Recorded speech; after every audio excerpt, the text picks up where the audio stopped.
Gimana video kemarin itu yang pertama? Udah kalian edit? Udah kalian up? Oh, mantap. Apa? Terpotong? Di bagian yang mana terpotong? Ah, kalian masa di bagian doa bisa terpotong? Habis baterai? Oh my god, ya.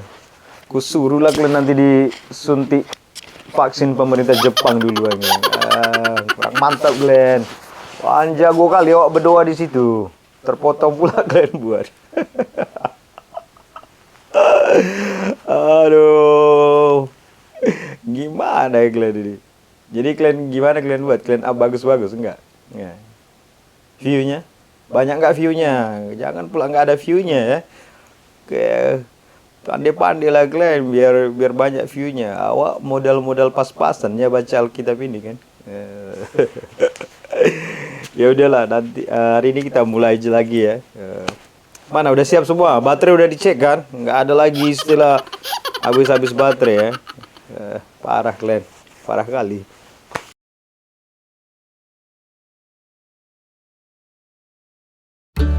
Halo, selamat siang saudara-saudaraku dimanapun berada ya. Salam sejahtera. Terima kasih karena telah berkunjung ke channel Nada Katolik ini ya. Sebelum kita memulai, saya mohon maaf karena pada video pertama kemarin itu ada kesalahan teknis dari tim Nada Katolik ya. Pada saat saya berdoa ya, doa penutup, ada kesalahan bahwasanya baterai kamera itu habis dan kelanjutan dari video itu nggak terekam sama sekali ya. Jadi kami mohon maaf ya. Semoga kesalahan itu tidak terulang lagi ke depannya ya. Tapi yang pasti kami berusaha sebaik mungkin ya untuk menampilkan video-video yang bagus ya buat saudara-saudara untuk dinikmati dan dipelajarin bersama ya. Karena saya juga di sini sebagai pembawa acara ini ya baru pertama kali itu atas kepercayaan dari adik-adik ya. Nah, pada kesempatan kedua ini, video kedua ini saya akan membacakan kelanjutan dari Matius kemarin ya, Matius pertama. Jadi hari ini kita akan membacakan Matius kedua ya. Pertama juga saya pribadi ingin mohon maaf karena ada beberapa kesalahan pronunciasi pada video saya pertama ya.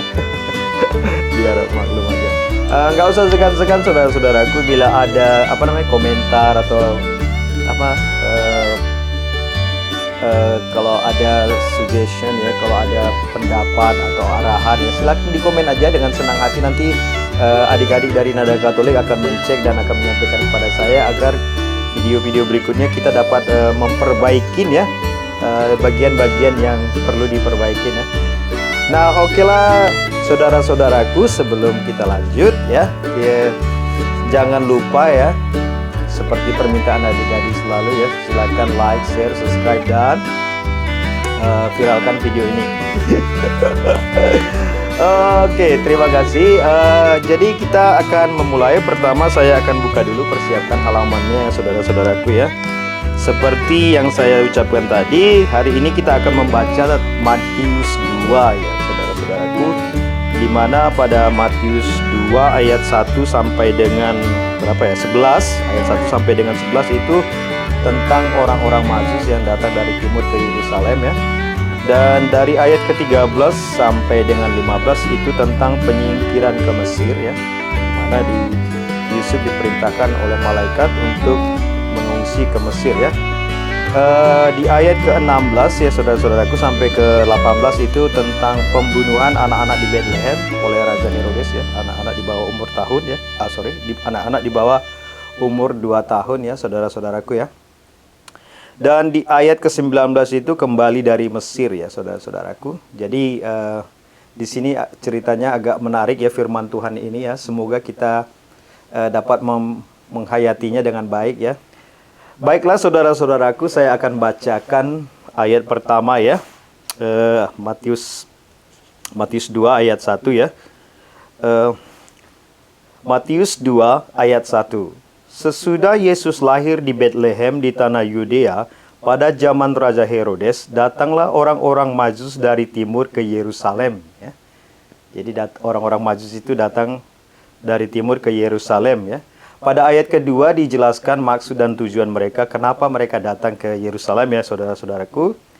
Dan pada ayat kedua itu begini bunyinya. Dan bertanya-tanya, di manakah dia orang Yahudi yang di manakah dia raja orang Yahudi yang baru dilahirkan itu?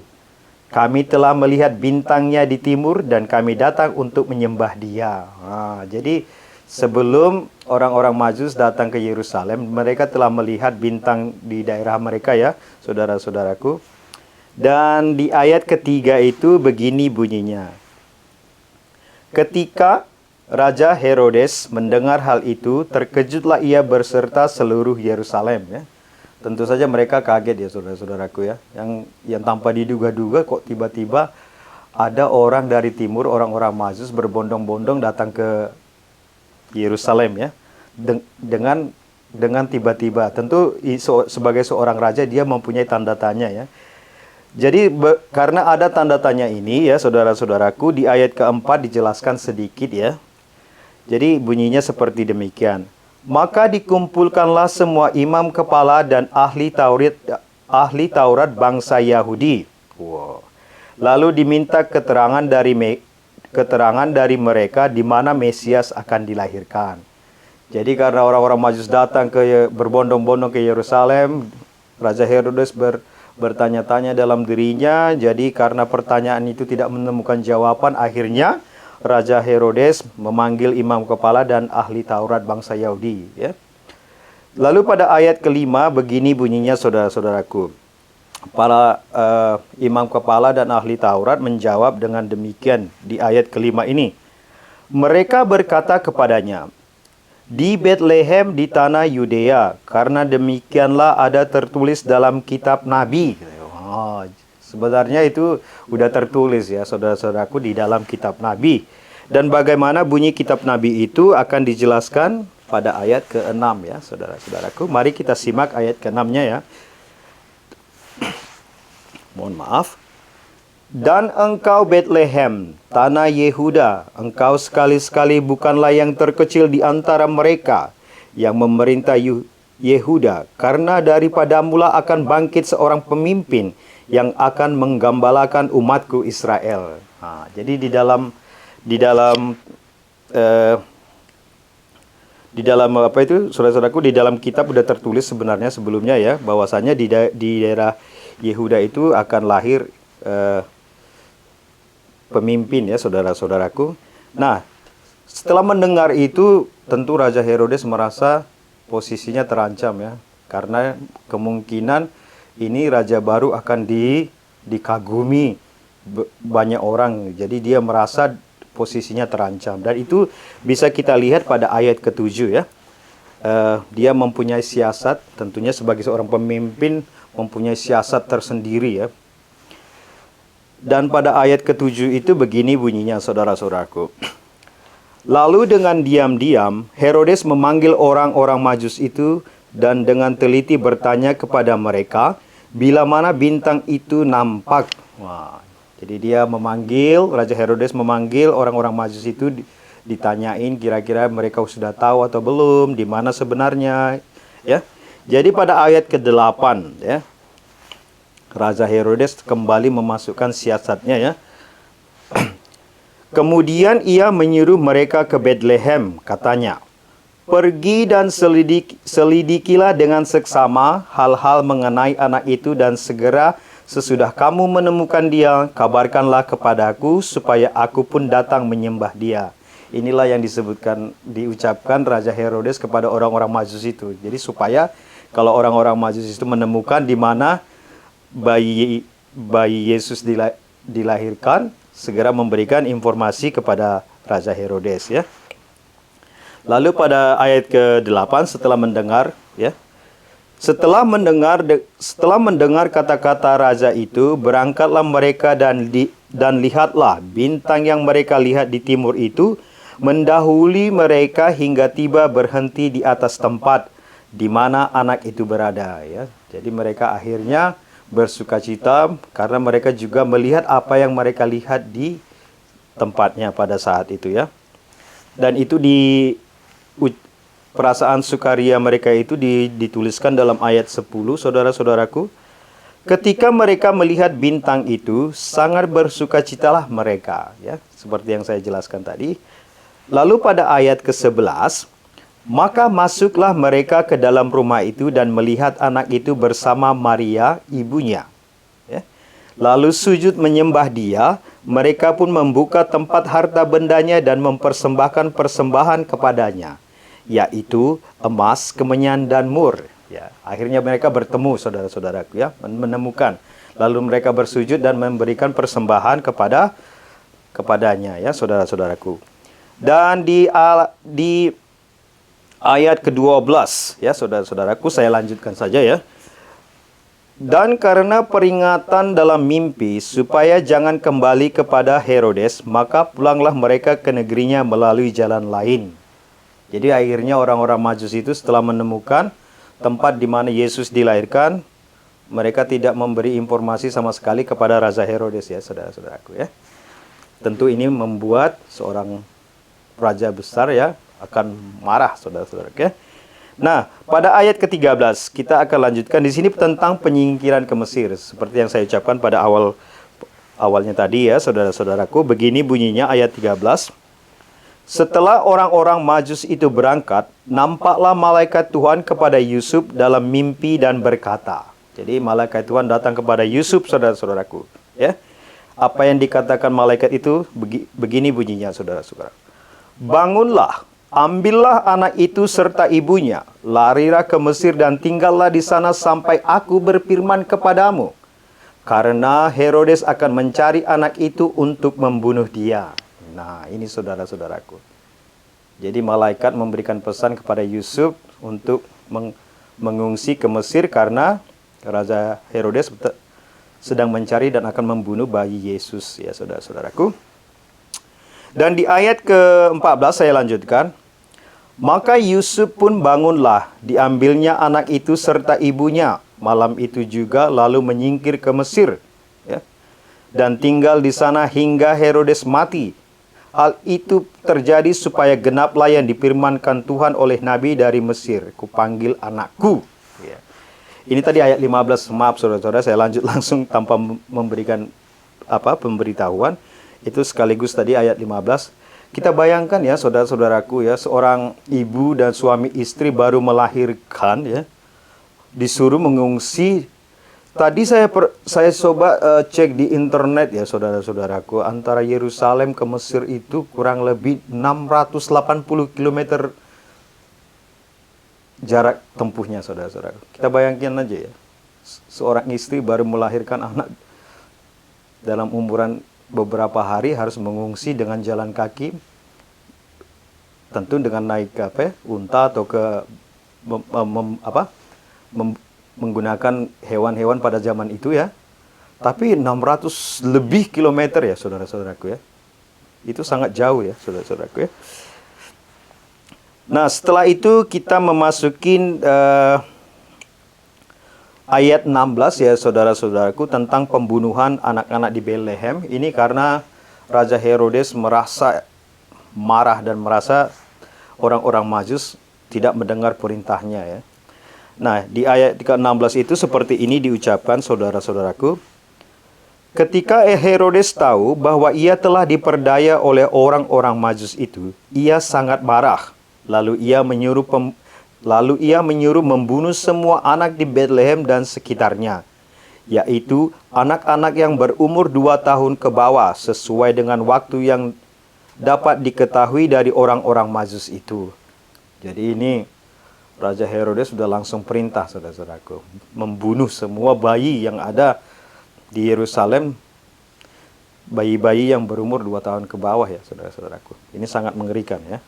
Kalau terjadi di zaman sekarang ini sudah merupakan kebrutalan besar, ya, saudara-saudaraku, ya. Nah, di ayat ke-17 mari kita simak apa yang terjadi. Di ayat ke-17 begini bunyinya, saudara-saudaraku.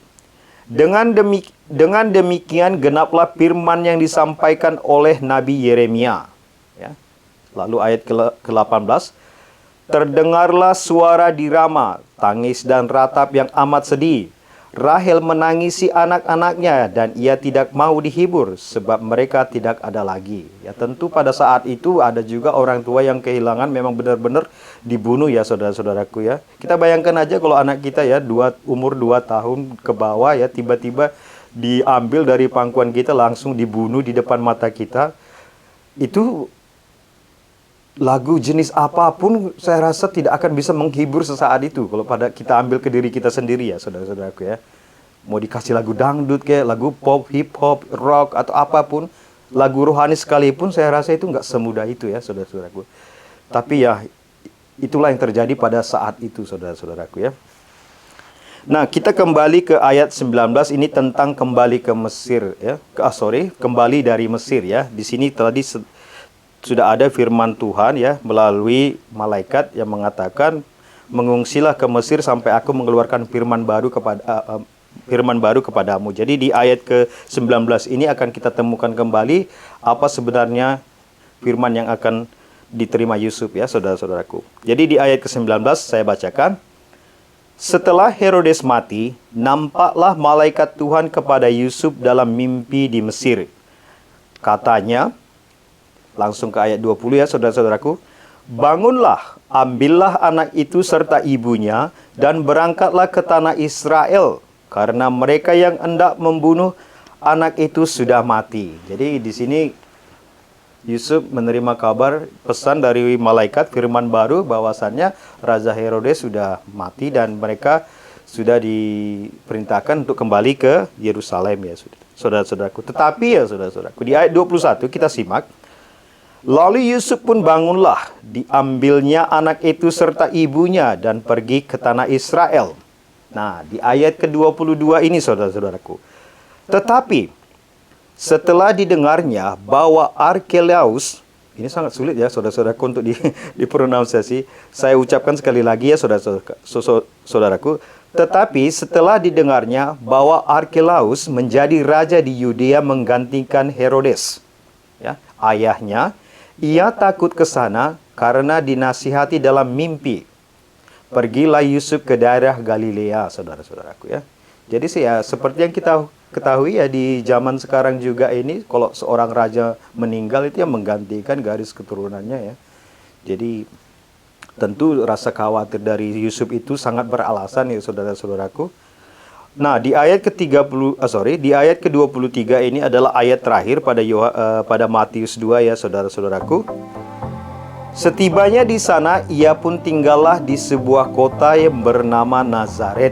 Ya saudara-saudara, Nazaret. Hal itu terjadi supaya genaplah firman yang disampaikan oleh nabi-nabi, bahwa ia akan disebut orang Nazaret. Jadi kenapa kalau kita lihat ya, kita dengar di TV atau di sebuah film ya, itu selalu Jesus of Nazareth ya saudara-saudaraku. Jadi itu sebenarnya sudah sebagai penggenapan firman ya sebelum-sebelumnya ya saudara-saudaraku. Nah saudara-saudaraku, itulah tadi ya Matius 2 ayat 1 sampai 23 ya. Semoga bisa dipahami. Mohon maaf kalau cara membaca saya ada beberapa kesalahan-kesalahan ya. Semoga kedepannya saya juga akan melatih diri agar bisa membaca dan mudah dihayati untuk saudara-saudaraku semua ya.